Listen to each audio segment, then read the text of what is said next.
Welcome back mga kabayan.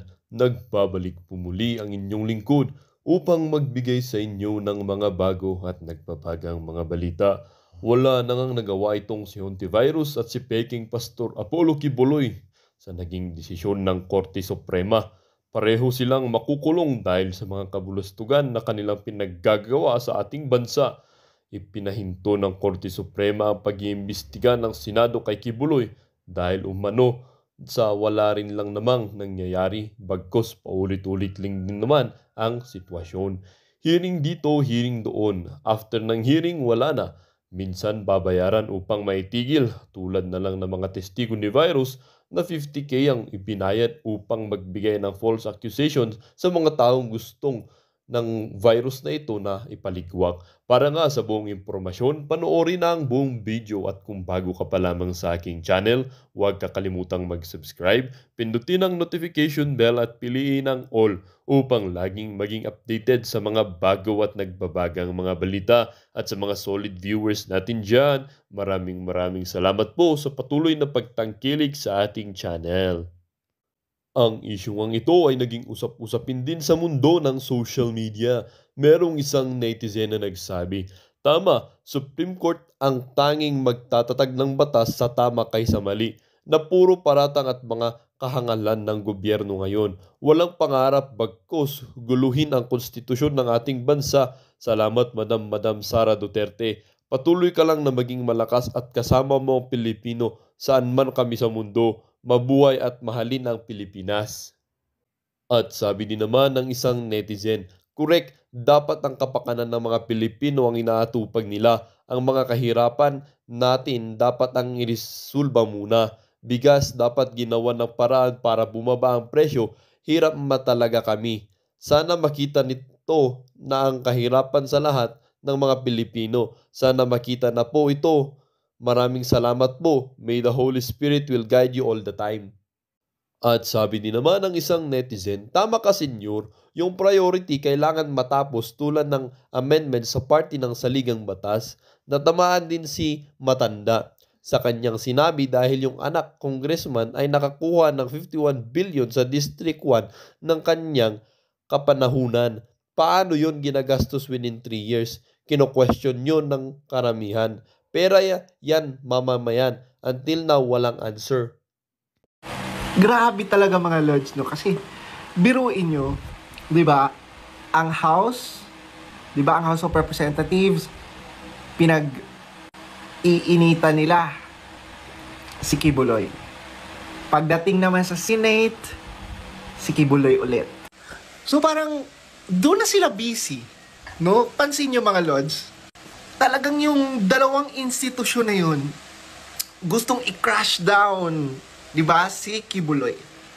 Mapapaisip ka na lang, bakit ba yung issue ba about kay Kibuloy? Ano ba yan? National interest ba yan? 'Di ba? Kumbaga, ano bang epekto niyan sa amin, no? Baka hindi naman kami namumblema kay Kibuloy. 'Di ba? Parang hindi naman kami apektado. Hindi siya general problem ng bansa na kailangan exertan talaga ng grabing effort. Diba kasi, for example, okay, may inabuso. May dapat na ahensya na lalapitan dyan. Kung may inabuso talaga si Kibuloy, di ba? Pumunta sa karapat-dapat na agency at doon kayo mag-report. May pagmolestya, may pang-aabuso. Okay, may ebidensya kayo, di ba? Ano nyo? No, ano nyo sa kataas-taasang hukom, di ba? Hindi yung umiikot na lang, no, ang buhay nyo kay Kibuloy. Ano ba talaga si Kibuloy? Di ba? Kasi sa totoo lang, ilang peraso lang naman ang nagrereklamo kay Kibuloy. Hindi natin alam, baka binayaran nyo pa yan. Di ba? Kasi kung talagang totoo yung mga accusations nyo, magsisilabasan na dapat, madami na dapat yung magsisilabasan eh. Pwera na lang kung yung witness nyo ay binayaran nyo. Kasi grabe, sobrang grabe talaga, no? Yung mga priorities ng mga politiko natin ngayon, di ba? Nagsitaasan na lahat ng mga bilihin, di ba? Kumbaga, ang mga kababayan natin ay nahihirapan na dahil sa mga pagtaas ng mga pangunahing bilihin. Pero eto sila, focus sila kay Kibuloy. Ang dami-daming issue sa Pilipinas, ang dami-daming problema sa bansa natin na kailangan pagtuunan ng pansin. Bakit gigil na gigil kayo kay Kibuloy? I-let nyo ang Korte Suprema na mag-handle, di ba? Sa ganyan, no? Tama na, Risa Hontiveros, sa pagdadrama mo dyan. Alam naman namin bakit mo yan ginagawa no? Naghahalongkat ka, no? Kumbaga, sinisisid mo talaga. 'Di ba? At gumagawa ka talaga ng paraan para makonect sa Duterte, 'di ba? Makonect sa mga Duterte. Ay nako. 'Di ba? Kayo na lang humusga mga ako sa totoo lang. Lalo na makikita mo yung mga kongresista, 'di ba? Nagpapa-press con pa sila, parang anong nangyayari ngayon? Ano nang nangyayari sa bansa natin, no? Talk show. Nagiging talk show na. Nagiging showbiz na. Oh my God. Uy, atubagin natin yung mga kababayan natin. Di ba? Yung mga walang trabaho. Di ba? Yung mga kapos ang kinikita. Isipin natin sila. No? Gumawa na lang kayo ng mga batas na makakapagbigay benepisyo sa mga buhay ng mga Pilipino. Huwag yung puro kibuloy. Ay mismo, sinabi mo pa. Saan ba nagsimula itong lahat ng to? 'Di ba? Nagsimula na matrigger, no, ang House of Representatives, ang mga kongresista nung nagkomento, no, si Tatay Digong na ang pinaka-corrupt na institusyon ay ang House of Representatives, which is true. At ayun na, doon na nagsimula lahat. Yung pamimersonal, panggigipit. Pansinin nyo mga lods, papaano nila ngayon ginigipit, no, ang SMNI. Kasi nga, ang SMNI ay naging tool or platform, no, ni Tatay Digong to voice out, no, and to share his opinion na salungat sa kanila. Kita nyo, nakakatawa na sa totoo lang. Pero grabe ngayon, no? Grabe ngayon. Nakakatakot ang mga kongresista ngayon. Kasi pag against ka sa kanila, pag tinanong mo sila, pag hiningan mo sila ng transparency, accountability, resibo kung saan napupunta ang pondo ng taong bayan, grabe sila makareact. Papatahimikin kanila. Sisiraan kanila, didiinin kanila. Tapos para pagtakpan ang kanilang panggigipit, para pagtakpan ang mga mali nilang ginagawa, mamimigay ng ayuda. Diba, tambalos-los? Gets? Kaya kitang-kita mo talaga, mga politiko talaga no? Kitang-kita mo talaga kung sino dito ang gahaman sa kapangyarihan.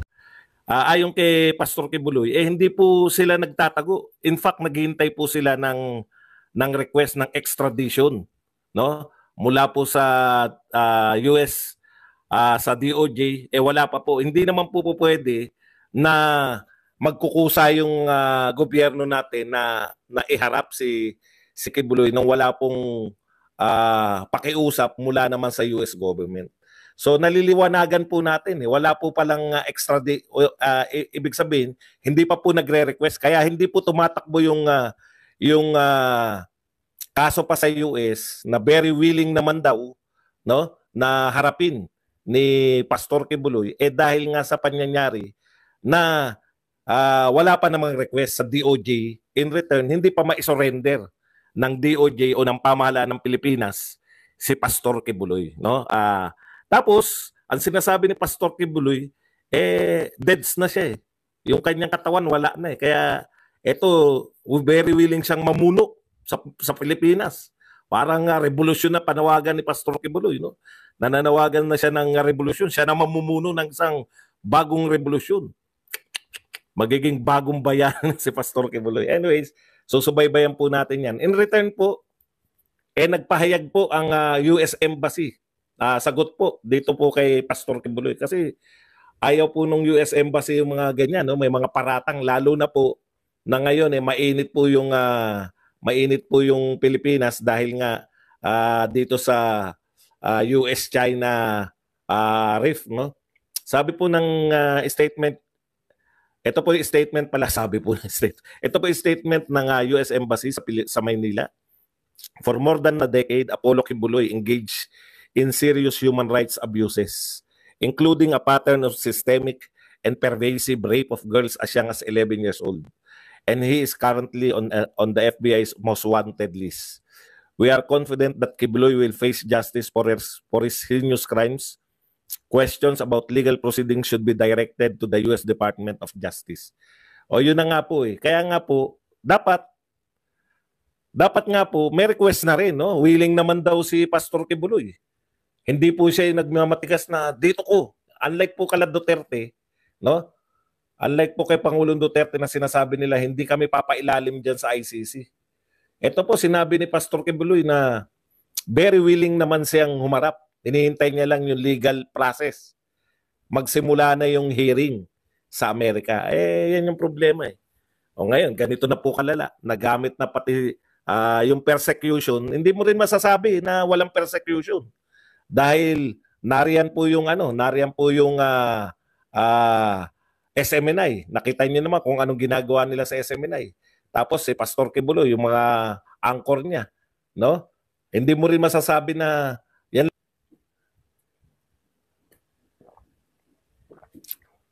Punta po tayo dito. So, ang bigat po, no? Kung pakikinggan niyo po yung mga akusasyon ni Apollo Kibuloy. Grabe, no? Talagang sabi ko, ang lalala na, parang kung makikinig tayo kay Pastor Kibuloy, talagang walang-wala. Ang hirap i-describe nung nung kalagayan natin, no? Kasi sabay-sabay, habang mataas ang presyo, nagbabangayan yung mga congressman at mga senador. As in bangayan, ha? As in, tignan niyo po ang akusasyon ngayon. Kung magbabasa po kayo ng mga akusasyonan, ang sinasabi po ngayon ng mga congressman ay kay Amy, no? Ang sinasabi po ng mga congressman kay Amy, ang lakas na, eto, hanapin lang po natin. Ayan, araw-araw po yung mga congressman na nasa media ngayon, mayroon po silang press conference araw-araw. Araw-araw din pong may press conference si Amy Marcos. Balitaktakan po sila. Ang latest po ay yung ang dami rin pong nilantad ni Amy Marcos. Instead po na pabulaanan nila yung sinasabi ni, ganito po, no? Instead po na pabulaanan nila, ang sinasabi ni Amy Marcos, ang sinasabi po ngayon ng mga congressman, si Amy Marcos nga, tinanggalan ng budget yung 4-piece nung nakaraang taon. Nung nakaraang taon pa pala yan 2023. So dapat umangal ka nung January 2023. Bakit ngayon yung alam niyo yun, kung sa tingin yung mali yung ginawa ni Amy Marcos nung January, kasi malamang December niya tinanggalan yun. O mas maaga pa. Kung mali yung ginawa ni Amy Marcos, ang binibintang kasi ngayon, nagtanggal ng budget sa 4-piece tapos dinala sa IX last year. Kung mali yung ginawa ni Amy Marcos noong 2023, January pa lang dapat ng 2023, umaangal na kayong mga congressman. Bakit ngayon lang kayo umaangal? February 2024, isang taon. Ibig sabihin, wala kayong nakikitang mali hanggat hindi kayo kinakanti ni Amy Marcos. Nung kinanti na kayo, isiniwalat nyo na. Alam niyo ginagawa ng Senado at ng mga congressman? Mali yung ginawa nyo, mali rin naman ginawa mo, mali rin. Habang nag-aakusahan sila ng mga pagkakamali nila, nalalantad sa atin na panay kalokohan lang pala mga ginagawa nyo sa amin. No? Panay yung budget pala namin, pinaglalaroan nyo lang. Budget namin yan. Nakikita nyo? Akusasyon kontra akusasyon sila ngayon. Kahit naganap yan nung araw pa. Pati yung 51 billion, tapos na yan Kailan naganap yan? Nung panahon ni Pangulong Duterte pa. Bakit hindi nila connection nung panahon ni Pangulong Duterte? Ang ibig sabihin, etong lahat ng ating politiko, alam nila yung mga kasalanan ng mga kapwa nila politiko. pero ilalantad lang nila pag kinanti sila. Ibig sabihin, pag hindi sila kinanti, kasalanan. Nalalantad po tuloy kung anong uri ng mga tao kayo lahat. Kaya po, sama-sama. Tapos si Pangulong Marcos, laging tinatanong sa ICC.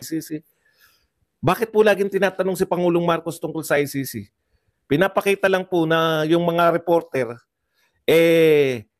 naniniwala na anytime pwedeng bumaliktad si Pangulong Marcos. Kaya minsan nabubuisit na si Pangulong Marcos. Anyways, sa lahat po ng kaguluhan na yan, ang importante tignan nyo po si Kibuloy, nananawagan na po si Kibuloy ngayon na mamumuno na siya ng revolusyon. Pinagbibintangan niya na siya ay hahalugugin lahat ng kanyang ari-arian, tataniman, di ba? Ganun yung mga akusasyon ni Kibuloy. Ang taas-taas na yung buhay na ni Kibuloy, yung sinasabi niyang baka mawala anytime o ano na siya suko na siya ay deads na. Di ba? Suko na si Kibuloy na siya ay anytime madededs na siya. Pero ang importante kay Risa, ito po talaga ang patawa sa lahat.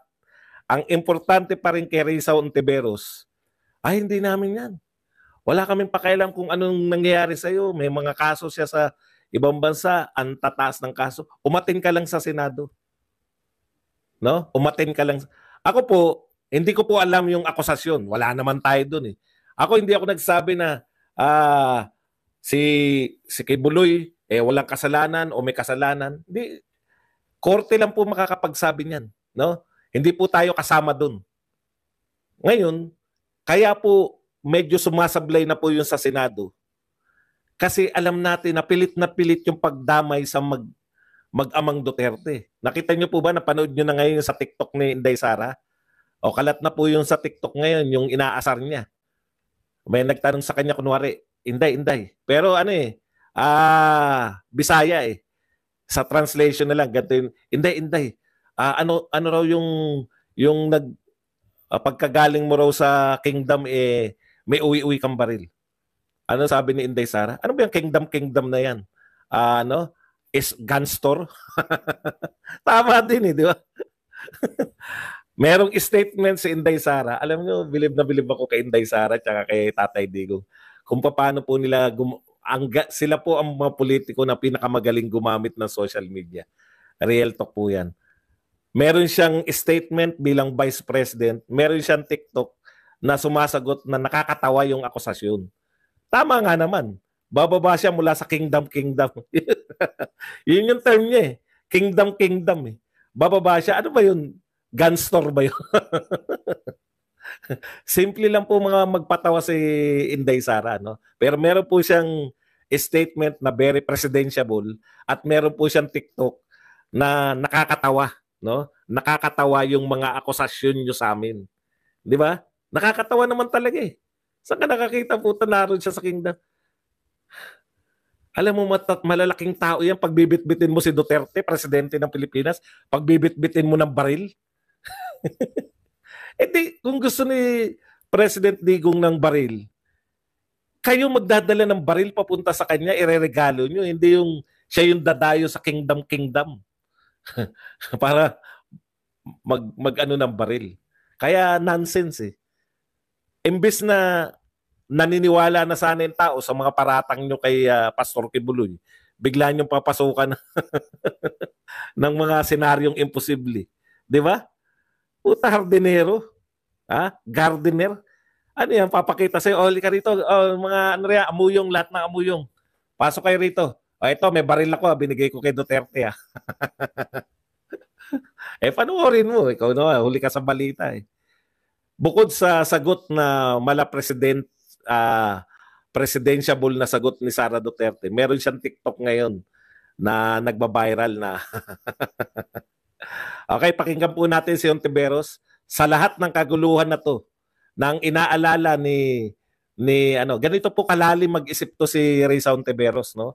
Alam niyo, pag napakinggan niyo si Kibuloy, maniniwala kayo, no? Malamang talaga to . Deadball na to si Kibuloy.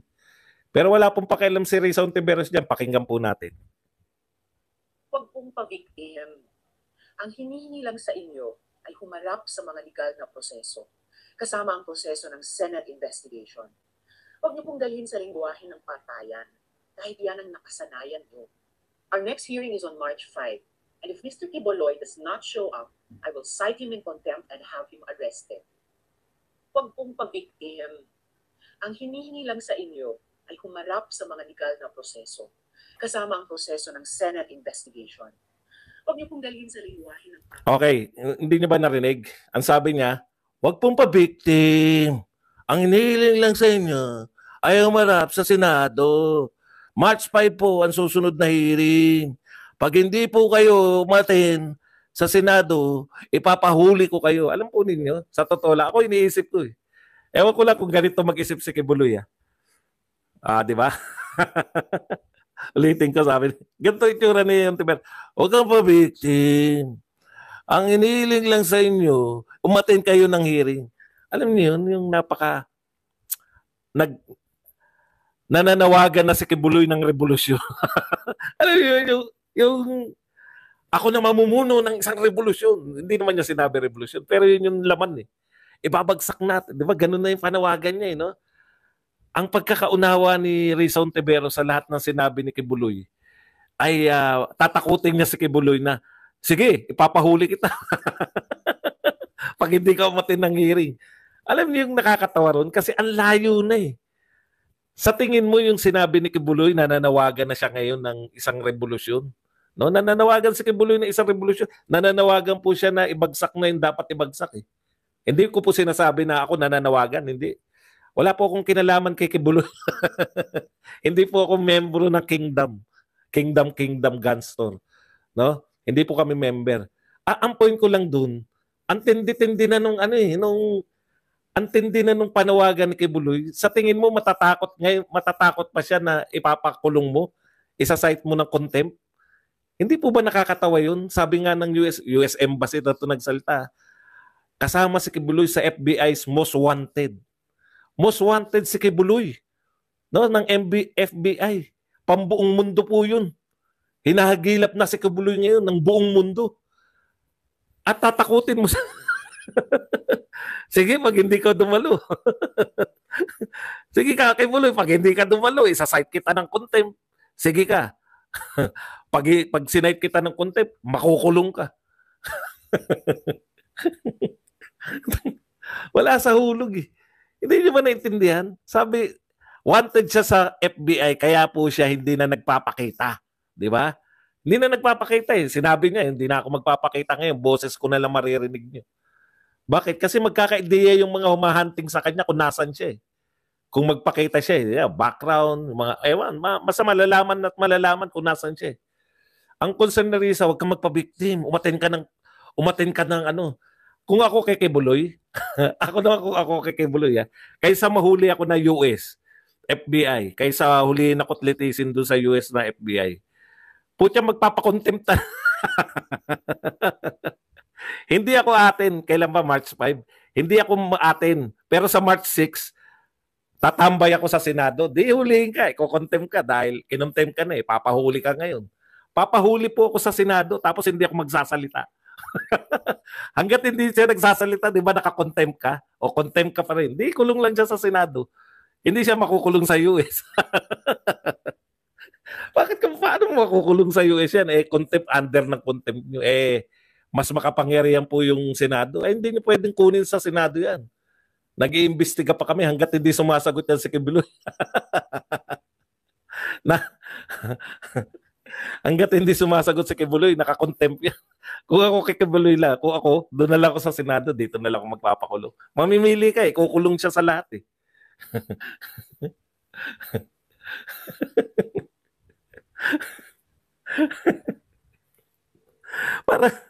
Parang ang pinaka-importante kay Risa Ontiveros yung hearing ng committee niya. Tapos ang nakakatawa noon ito, wanted sa FBI, ang daming kaso, mga sexual na pang-abuso, yung mga taga-ibang bansa niyan, anong-ano na yan kasi lalo na sa Amerika, usong-uso yan ngayon yung natuklasan yung mga Epstein Island na yan. Usong-uso sa kanila yan. Gustong-gusto nila yung mga ganyang kaso. Ang dami mong kaso, gun running, mga human trafficking, mga bata, mga inaalipin, mga bata, sinesexual harass, lahat-lahat, no? Iniisa-isa yung kaso, ang dami-dami. Tapos napakulong lang ni Rayson Tiveros. Oh, ang galing naman ng Senado nyo, napakulong. Tagal na nagtatago yan. Anong kaso? Contempt.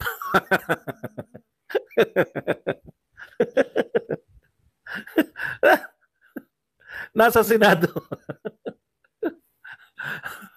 Kaya lang siyempre mahirap naman, son of God yan. Hindi po natin hindi po natin anong tawag doon, pwedeng utusan na magpa-contempt ka na lang. Sa Senado ka lang makukulong. Tapos huwag kang kumibo.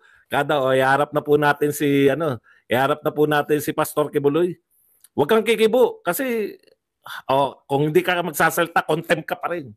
Sige, dito lang ako sa Senado habang buhay. Hanggang magpalit na yung Senado.